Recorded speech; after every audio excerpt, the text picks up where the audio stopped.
İnsanoğlu kuş misali.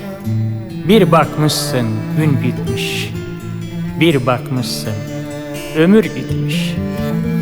Yaşadığımız bir ömrün ne kadar kısa olduğunu anlatan bir şiir sizlerle.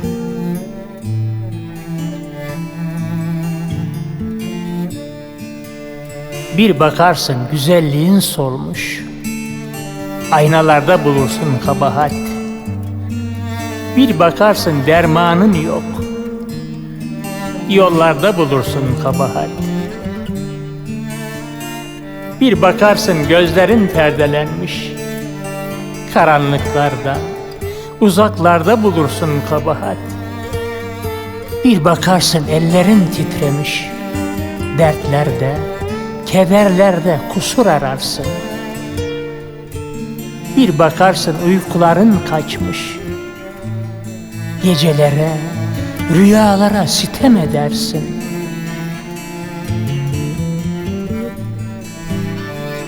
Bir bakarsın kırışmış narin tenin, en sonunda bir ah çeker inlersin.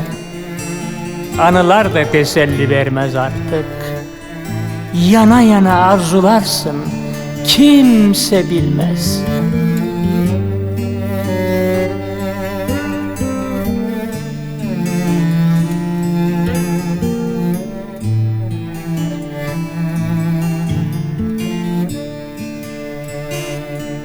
Maziye dalmış gözlerin, fotoğraflarda onu ararsın.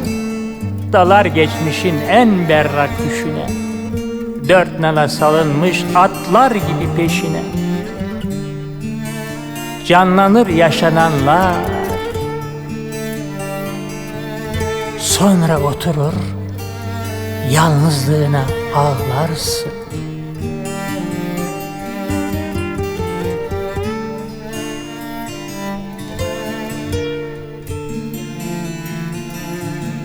Yanıma gelirsin sanki geceleri, bir lahetten suskun ve sessiz, habercisiymiş gibi sonsuzluğun. Bir hayalmiş gibi dolaşıp içimde, kaybolup gidersin. Bir bakmışsın, bir varmış, bir yok olmuşsun. Herkes gibi sen de susarsın.